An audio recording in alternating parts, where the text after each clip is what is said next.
Mirëmbrëma të nderuar, mirë se erdhët edhe sonte në Glamur. Sonte do flasim për skenën, sonte do flasim për teatrën dhe sonte do flasim për filmin. Në skenë dhe në ekran, një aktor jeton shumë jetë përmes personazheve që interpreton. Sonte në Glamur kemi një aktor që prej më shumë se 2 dekadash është pjesë e teatrit, filmit dhe televizionit. I lindur në Tetov prej vitesh i vendosur në Shkup. Ai është dhe ka ndërtuar një karrierë të gjerë artistike në skenë dhe në ekran, duke interpretuar me shumë projekte teatrore, filmike dhe televizive. Publiku e njeh nga një sër rolesh në teatr, film dhe seriale televizive, ndërsa aktualisht mund të ndjekim edhe në serialin Trollanët në ekranin ton, pra në TVM2. Le të ndjekim fillimisht një kronik të shkurtër për rrugtimin e tij artistik. Jam shumë e lumtur që në studio do të kemi aktorin shumë të njohur dhe shumë të dashur për gjithë ju dhe për gjithë ne, Adrian Aziri.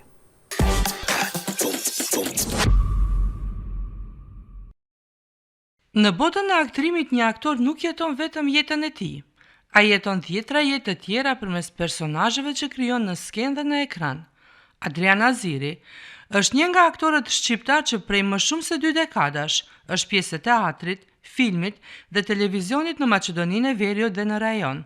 Ai ka lindur më 5 shtator të vitit 1978 në Tetov, ndërsa prej vitesh jeton dhe vepron në Shkup. Formimin profesional e mori në Fakultetin e Arteve Dramatike në Universitetin e Tetovës, ndërsa karriera e tij në aktrim filloi në fillim të viteve të 2000-ta.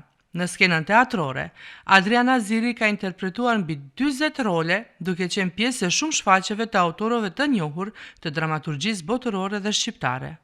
Për kontributin e tij në teatr është vlerësuar edhe në disa çmime të festivaleve teatrore në vend dhe në rajon. Në vitin 2024, në festivalin Summer Cold në Prishtinë, ai u shpall aktori më i mirë i festivalit për interpretimin e rolit të Adolf Hitlerit në shfaqjen Pacienti i Dr. Freudit. Po në vitin 2024, në festivalin e ditëve të komedisë shqiptare, ai mori çmimin aktori më i mirë i festivalit. Përveç teatrit, Adrian Aziri ka ndërtuar një prani të rëndësishme edhe në film dhe televizion. Ai debutoi në film me një rol në filmin Dust, të regjisorit të njohur Milcho Manchevski, ndërsa më pas u shfaq edhe në filmin Edward. Në vitet e fundit, ai ka qenë pjesë e disa projekteve filmike, si Hidden, Youth in Trouble, Kill the Children First, si dhe në filmin Everybody Calls Regjo. Për publikun e gjerë, Adrian Aziri u bë veçanërisht i njohur në rolin e Naimit në serialin Prespav. Ai ka qenë gjithashtu pjesë e serialit ndërkombëtar Besa, Blood Oath, ku interpretoi rolin e Enverit. Përveç karrierës në skenë dhe në ekran, Adrian Aziri është i angazhuar edhe në punën me Brezin e Ri, duke organizuar kurse aktrimi për fëmijë në Tetov. Me një karrierë mbi 2 dekada, Adrian Aziri mbetet një nga aktorët aktiv dhe të përkushtuar të skenës artistike.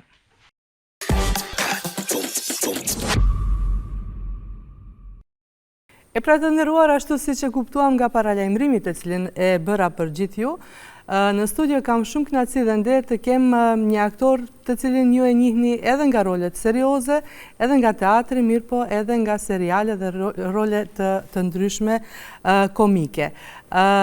Kam kënaqësi që në studio kam Adrianin. Adrian, mirë se erdhe në studion e emisionit Glamur. Mirë se u gjeta, gjithashtu edhe unë kam kënaqësinë të jem prezent këtu në emisionin tuaj, edhe pse shumë herë kam qenë mysafir këtu. Kemi bashkëpunim të jashtëzakonshëm me televizionin e Matëvat Dyshin, gjuhën shqipe. Për ndryshe prest kemi temë shumë interesante sot të diskutojmë, zakonisht në shumë emisione ku kam qenë i ftuar, debatet cilët i kam pasur me udhëheqësit, zakonisht para emisioneve më kanë pyeta ka diçka të re, se dhe ti e dim se ka diçka të re, mos ti përsërisim të njëjtat. Edhe sa herë kur i fillojmë emisionet, përsëriten të njëjtat, sepse janë kurioz ta dinë njerëzit prej gojës time kur i flas të arriturat e backgroundin që kam si vinë e kështu me radhë. Po, diçka e re e cila po transmetohet në televizionin tonë është seriali Trollanët. Po? Është epizodi i 10-ve që më duket që po transmetohet në televizion të neve. Pse ky bashkëpunim? A kishte diçka që të hezitoj apo të nxiti? Që ta realizosh e pa që ka se dhe gjithë aktorët jeni shumë profesionist. Po. Dhe më trego edhe për këtë eksperiencë, sepse të njohim edhe nga rolet shumë serioze, edhe nga teatri me shumë role serioze dhe tranda, dhe nga serialet komike, jashtë atyre shumë seriozeve për cilat do flasim më vonë, dhe është edhe ky një serial komik. Seriali Trollanët ishte një sfidë shumë e rëndësishme për mua, për arsye se stafi shumë profesionist që morën pjesë në realizimin e këtij projekti, natyrisht se ty të pak të ngërthen dhe thua se duhet jem shumë i përgatitur profesionalisht, sepse këtu secili është më profesionist se sa tjetri, duhet e gjitha të jetë me timingin e duhur se si paraqitet ajo call sheet i themi ne, fleta e xhirimit. Përvojë shumë interesante, edhe pse paraprakisht unë me sitcome, me seriale kam përvojë të bujshme, po megjithatë kjo ishte diçka e re për mua, sepse luajta me disa kolegë me të cilët edhe pse më herët kemi marrë pjesë bashkë në projekte, po tani ishte një format tjetër, kjo i serialit është sitcom, mund ta quaj edhe si fars, është një nivel pak më i lartë i humorit. Edhe ishte shumë interesant përvoja jonë ku ne nëpërmjet sublimimit të energjive tona aty në shesh të xhirimit mundoheshim të zgjedhim situatat sipas skenarit të shkruar nga po ashtu edhe regjizori i serialit Kushtrim Bekteshi. Kishim situata shumë interesante të rëndësishme të cilat edhe me ndihmën tonë, me impaktin tonë, me aftësitë tona, me talentin tonë, ne ja dolëm në fund me sukses, besoj se publiku është i kënaqur. Përndryshe epizodi 11 u transmetua, po, edhe në atë emision nuk jam unë, vetëm i vetmia epizod që nuk jam unë prezent, ashtu e pa të arsyeshme regjizori që personazhi im e luaj personazhin e Zamirit duheshte të mbyllej në shtëpi sepse ishte i friksuar prej gjuetarit që ndodhin disa konfuzione gjatë episodit paraprak. Sidoqoftë, unë mendoj se seriali, edhe pse tani më është në hapat e parë të transmetimit, mendoj se do të arrijë buj të madhe, për arsye se dini, përgjithësi generalisht mendoj se mungon pak më tepër marketing, edhe duhet që të plasohet sa më shumë tek njerëzit që ta dinë si informacion se diçka e re po ndodh. Po. Besoj se nuk do të më zëm për të keq, po kjo është, mendoj, anë pozitive, sepse marketingu gjithmonë e shet produktin, edhe shumë më lehtë mandej depërton tek frekuenca e njerëzve që ata të mund të shijojnë diçka të re. Po. A fola mirë? Shumë më faleminderit. Shumë mirë. Prita vë edhe një pyetje sepse edhe kasti dhe regjisori janë shumë me emër dhe shumë të cilët sjellin produkte më serioze, janë aktor kolegë të cilët janë, do me thonë, me bagazh shumë të madh, të cilët kanë marrur pjesë në për shumë filma, në për shumë projekte, edhe janë, do të thonë, kolegë të kalitur me të cilët me kënaqësi kanë punu, se tash pa anashkalu kolegë të tjerë, po megjithatë përvoja e bën të vetën. Pavarësisht se sa talent ke, nëse ti s'ke pasur paraprakisht përvojë edhe nuk ke dalur para kamerave, s'ke pasur punë direkte të përballesh me objektivin e kamerës, është pak më ndryshe, është pak si sa kur veç e ke më atë përvojë. Generalisht në këtë projekt shumica, sidomos për protagonistat kryesor, janë aktorë me përvojë, duke nisur prej Ismet Ramadanit, kolegu tim, Osman Ahmetit, Sara Bajrami, gjithashtu që është shumë e njohur, tani aktualisht me serialin me Bashkallajkin, po, aktore me potencë shumë të madhe. Tash mos të më hidhëron kolegët se tash në emision edhe mund të ndodhe që të harrojmë. Është profesori im, Vebi Qerimi, Teuta Ajdini, Vjolca Bekteshi. Ndërkohë do të më kujtohet edhe dikush tjetër që se kam përmend edhe do e përmendi. Adriana, a ndodh që pjesën e serialeve komike e përjeton pak më rëndë, sepse është më e rëndë tash tish me qesh një shikues, dika që po të ndjek se sa me shti me qajt. Është shumë më lehtë me shti me qajt se sa me shti me... Definitivisht, po, zhanri i komedisë është definitivisht si frym dramaturgjike, frym më e rëndë, këtë e kanë folur shumë me shumë njerëz më të njohur, më të ndritur botnor për punën e kësaj fryme të këtij zhanrit. Gjithsesi, do të kthehem përsëri tek përvoja, domethënë përvoja bën vetën, nëse ti je i kalitur në atë drejtim, do ta kesh shumë më lehtë, edhe pse vërtet është zhanr shumë i rëndë ku ti duhet të mundohesh që të depërtosh në intelektin e gjithë secilit që të mundesh ta qeshësh, qoftë edhe nëse duhet të shtosh diçka nga talenti yt, nëse e ke, përkundër asaj që ka shkruan në skenar, nëse ti ke aftësi për ta begatuar, për ta bërë edhe pak më të madhe. Natyrisht gjithmonë sinkron me regjizorin ose skenaristin, pa bërë krye në vete. Atë ka ndodhur ndonjëherë që ta bësh këtë sinkron? Ndoshta aty për aty kam provu, sepse gjatë xhirimeve ne kemi fatin që mundesh ta kthesh edhe një herë, kurse në teatr është më ndryshe, nuk mund të bësh surpriza të tilla.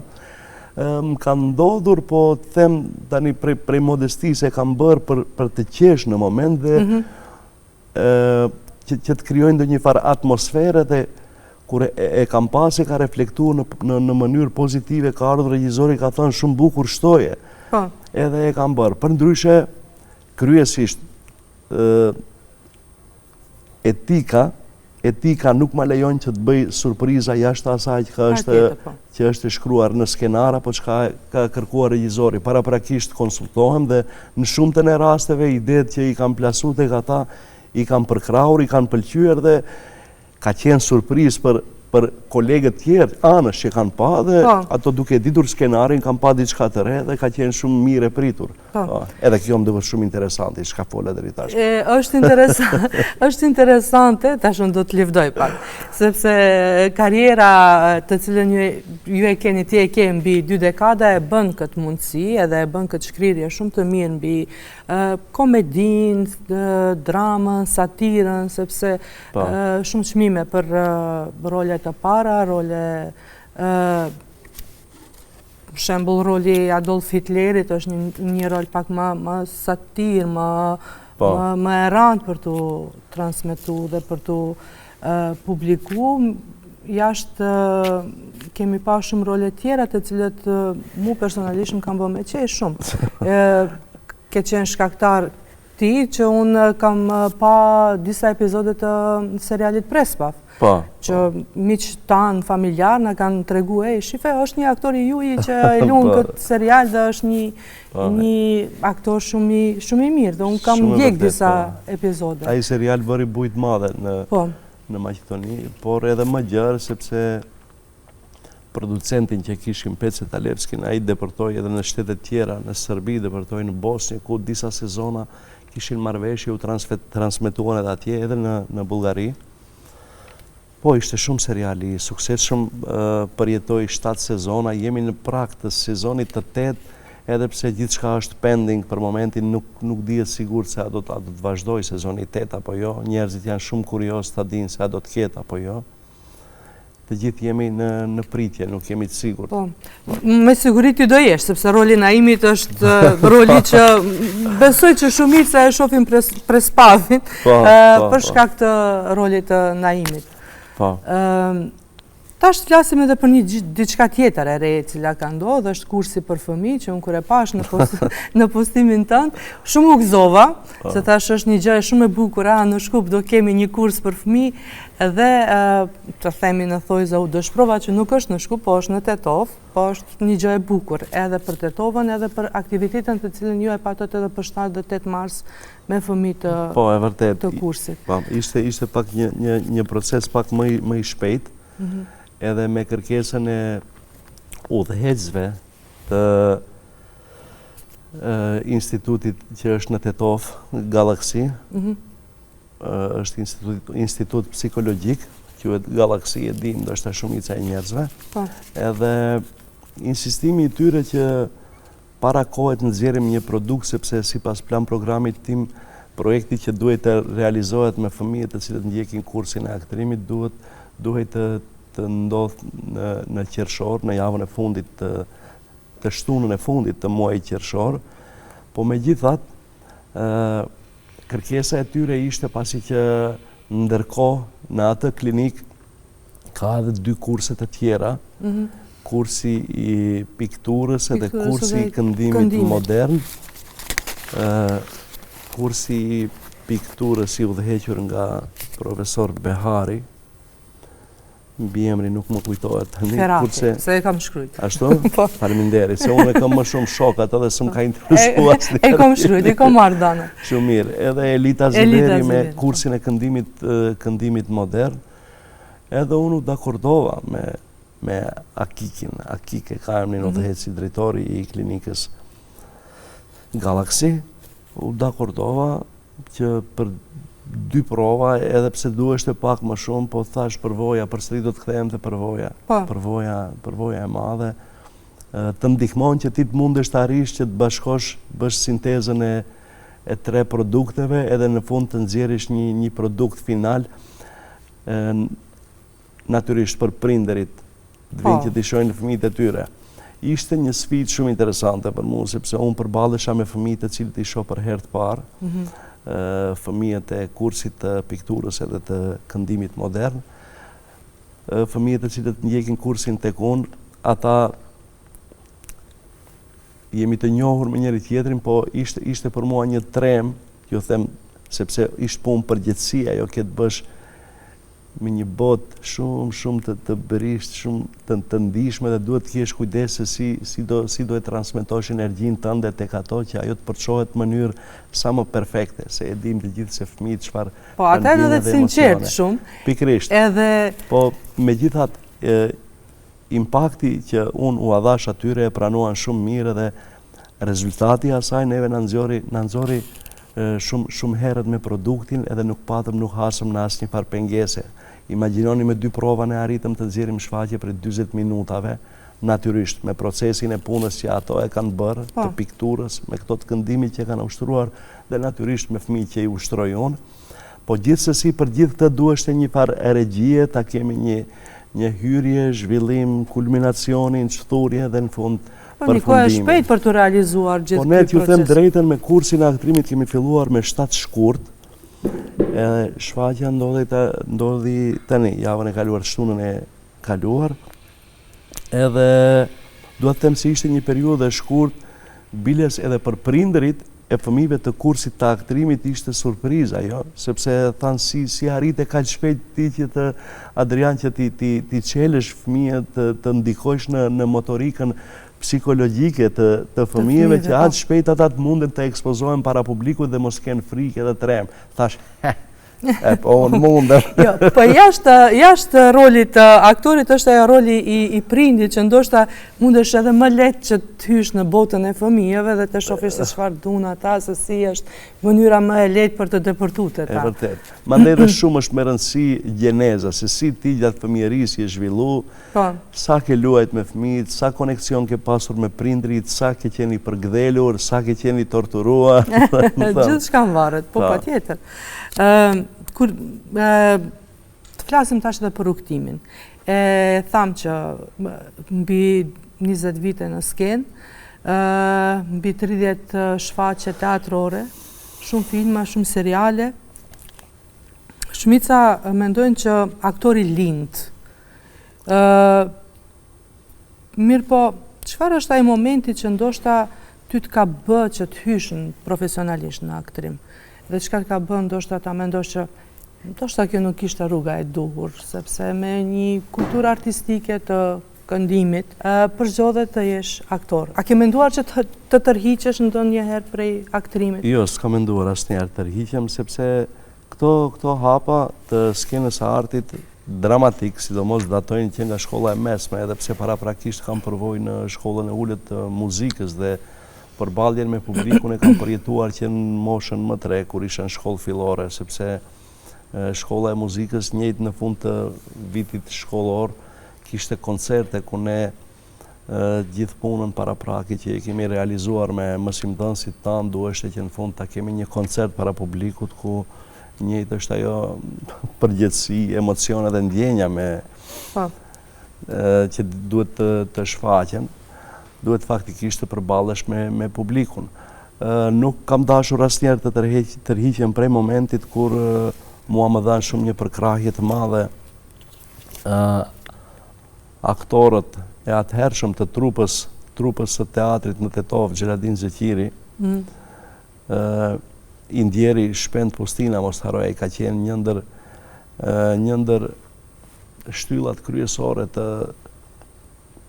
të inspirimit tim që unë të vazhdoj me artin dramatik, sepse herë e parë kur mora pjesë në një shfaqje amatore në Tetov, por mund të them se shumë më e suksesshme e shfaqje doli se sa shumë shfaqje profesioniste që kam parë mandej në të ardhmen e asaj kohe.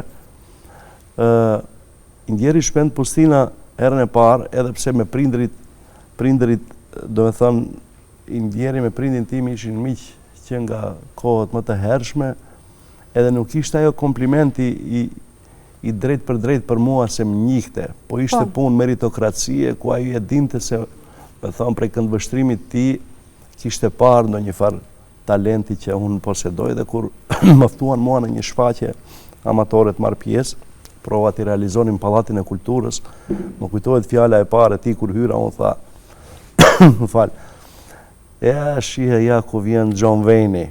Ajo ishte fjala e parë që e tha Axha Shpend.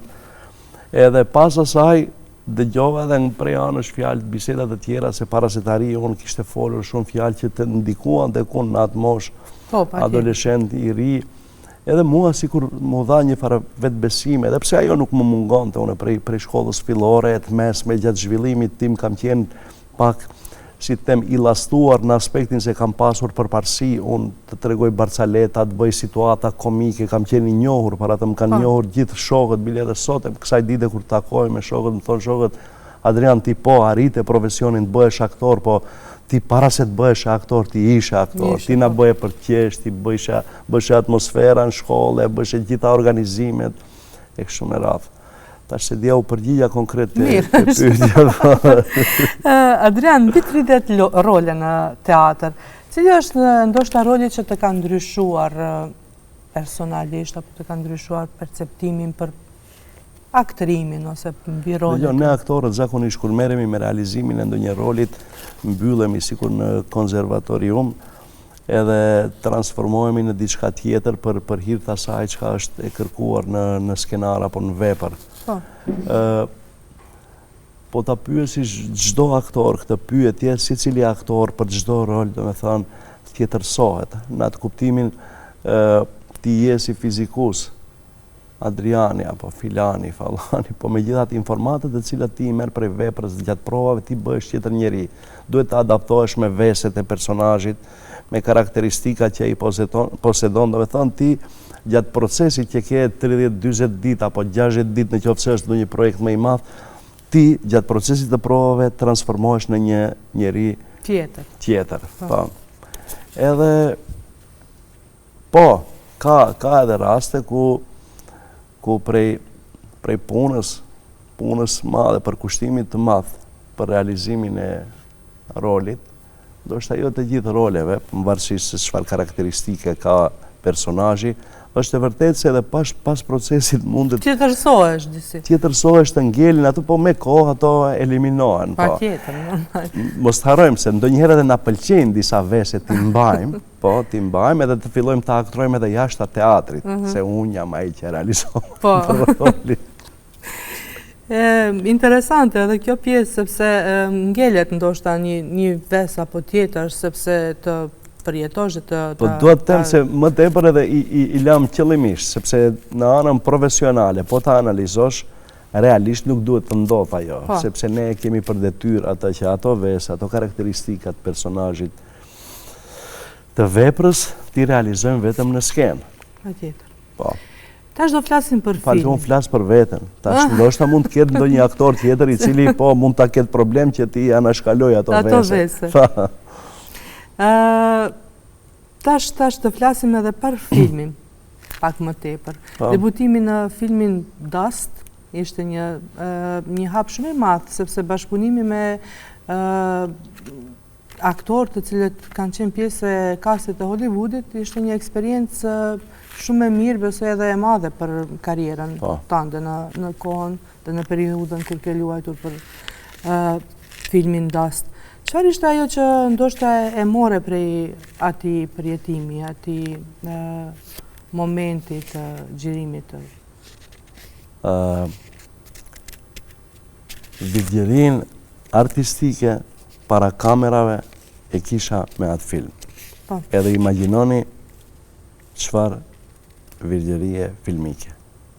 Dhe me thanë, projekt shumë i madh, me aktorë shumë të mëdhenj, me ekip të jashtëzakonshëm, me numër të madh të pjesëmarrësve, si në shesh xhirimit para objektivit kamerave, ashtu edhe mbrapa. Me thanë, projekt shumë milionësh. Kisha fatin, ndoshta edhe jo rastisht, apo që përmendet më herët, aktori a lind, apo zhvillohet, po ndonjëherë edhe fati, shumë ndikon te arritja e aktorëve, e aktorit në profesion.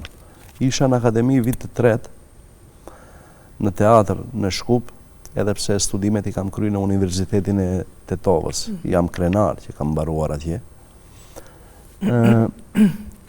Po megjithatë shkaku i kushteve, shkaku i tranzicionit në atë kohë, pengesave për studimet, mësonim në për klasa, e din gjithë shikuesit, ishim të detyruar që të vim në teatrin e Shkupit që t'i zhvillojmë provat e provimeve që duhet t'i jepnim. Në atë kohë, përgatitja rolin e Mark Antonit, edhe në atë kohë nuk kishim celularne. Ishte të vitet 96, 97.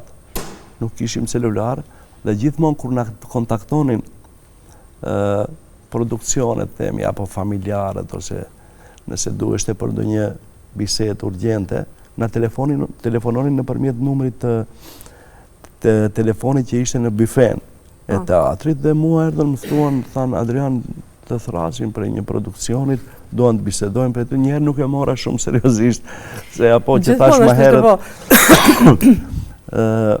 me këto gafat, do me thënë që ndodhin nëpërmjet aktorëve, taljet, shakat, edhe me ndodha thësh se është do një shakat, thash, hajde, oke, po shkoj tash edhe unë do të shkoj, do të aktoroj.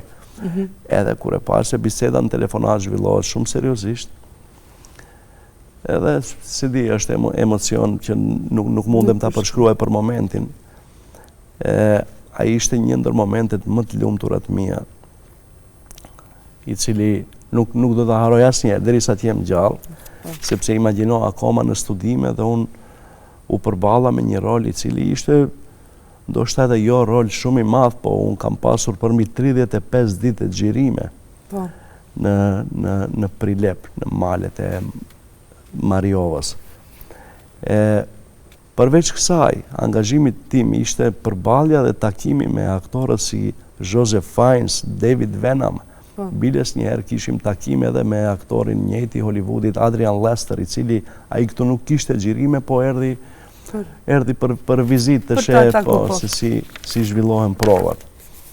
E kështu ka shumë për të folur për këtë temë, po megjithatë përvojë e jashtëzakonshme që më ka lënë mbresa edhe ndoshta edhe ka ndikuar shumë për përvojën time të mëtejshme.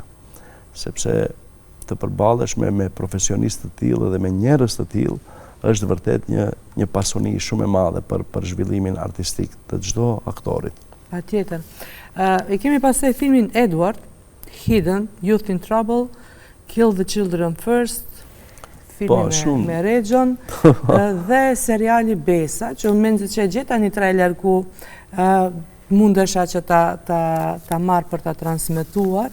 Është një serial edhe ky shumë i rëndë emocionalisht, i cili bashkoi shumë trupa të aktorëve nga vende të ndryshme të Ballkanit. Edhe kjo një eksperiencë e mirë. Po. Fatmirësisht, shumica të gjithë projektet, mund të them lirisht që kam marrë pjesë, kanë qenë projekte shumë serioze dhe me njerëz shumë të përkushtuar profesionalisht. E përmendet edhe serialin Besa, i cili aktualisht është pak më i freskët, sepse premiera u dha sezona e parë 2018-19, kurse tjetra 2021, në atë periudhë. Rolin e Enverit, e gjeton sezonin e dytë, më duket. Po, te sezoni i parë jam në pothuajse në të gjitha epizodat, prej 12 jam në 10 epizoda, kurse te sezoni i dytë, në episodën e dytë më vrasin. E pash.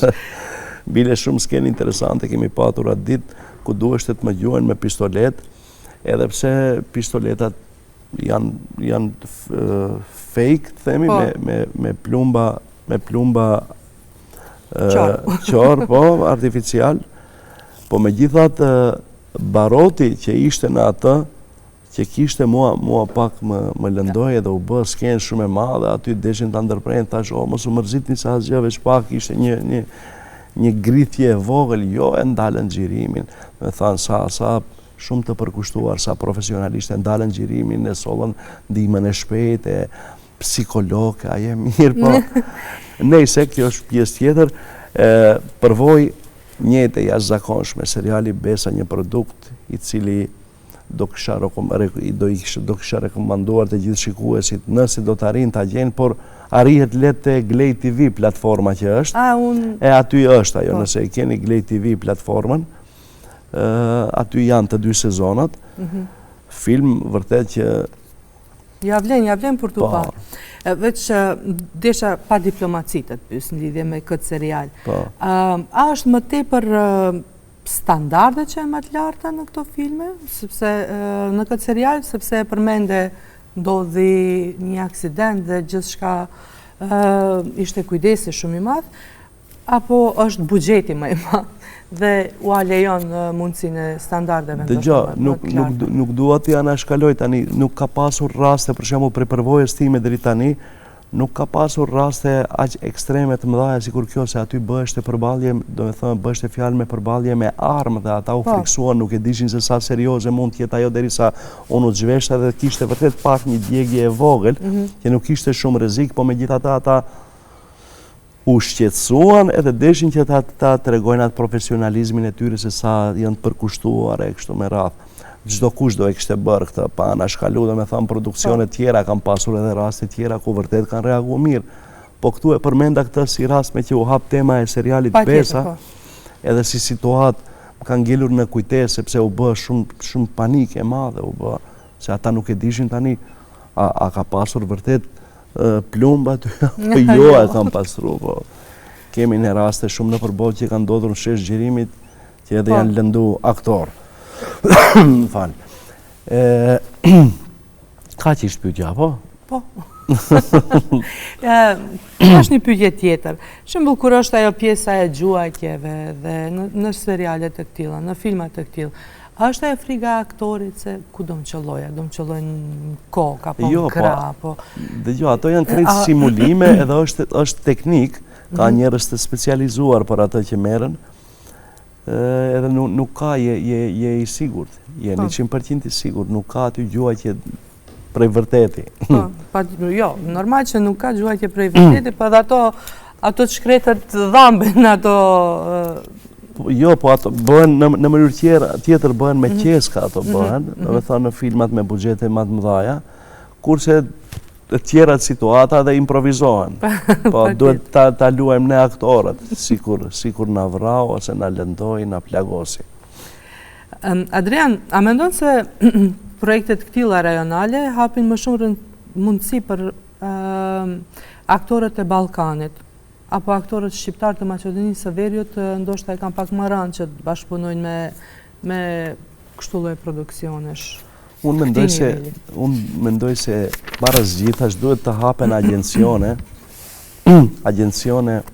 për menaxhimin e aktorëve, sepse gjithmonë ne aktorët kemi probleme me përballjen kur na lajmërojnë producentët dhe duhet ne drejt për drejt me ata të negociojmë për punën e pagesave, e kushteve tona, dhe më duket se është pak e pahishme që aktorit merret me këtë çështje. Këto janë punë teknike të cilat mendoj se duhet ndonjë farë agjencioni.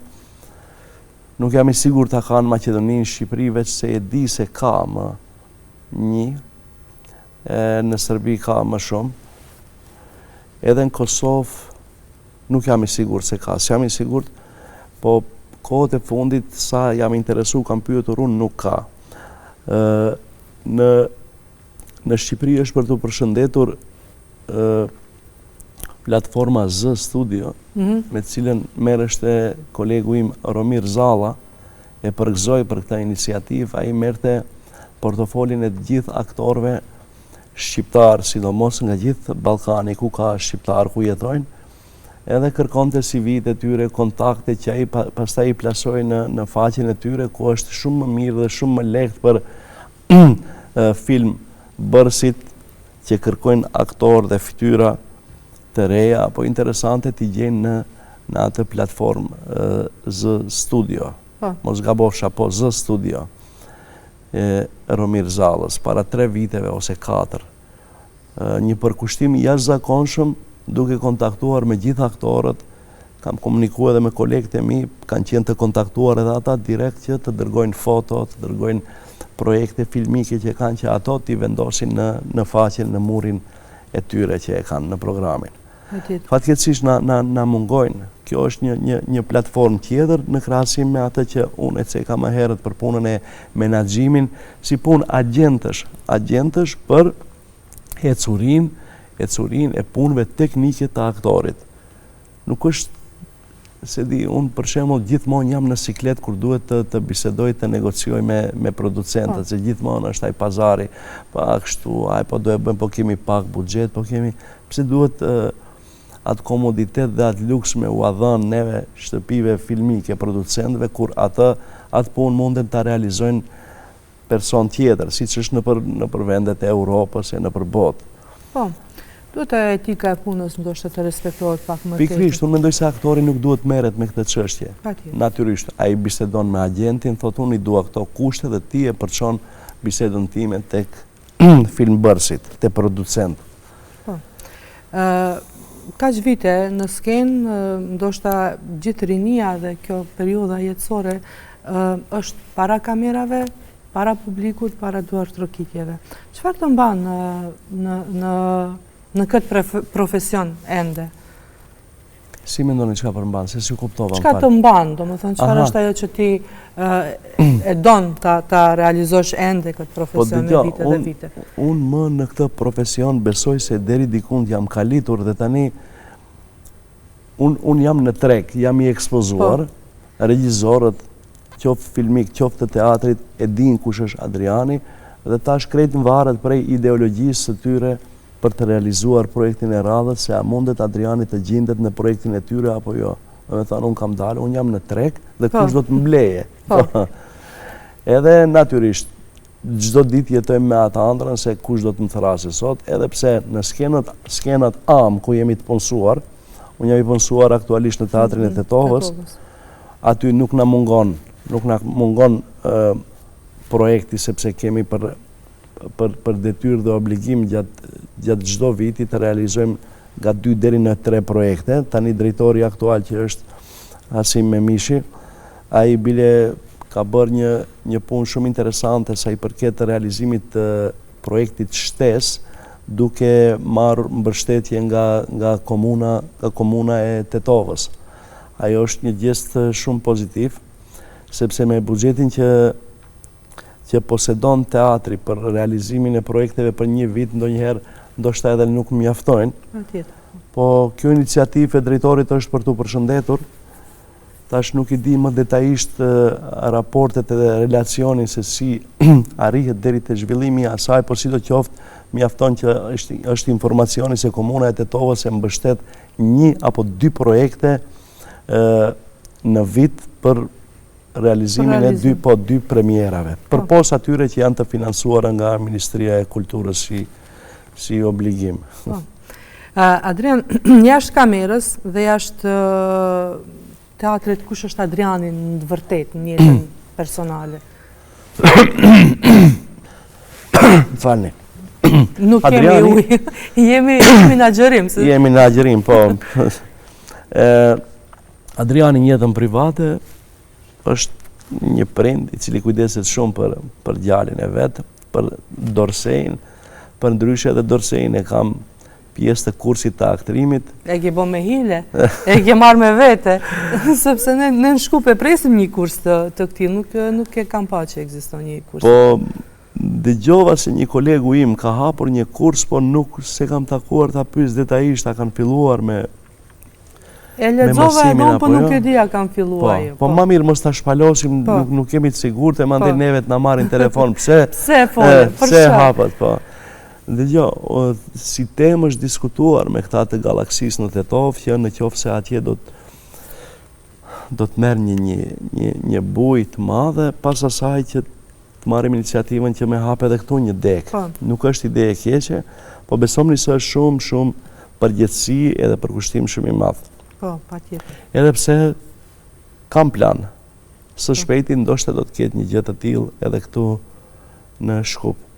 Çka ishte pyetja më herët, më fal se dola prej teme. Dole për teme, Po, kush është Adriani jashtë po kamerës, pikërisht, po jashtë mirë, teatrit, shumë mirë. Jo, po Po. e përfshin temën. Thash një print, mundohem që me çdo kusht për kohën e lirë kur e kam të merrem edhe me ndonjë biznes të vogël.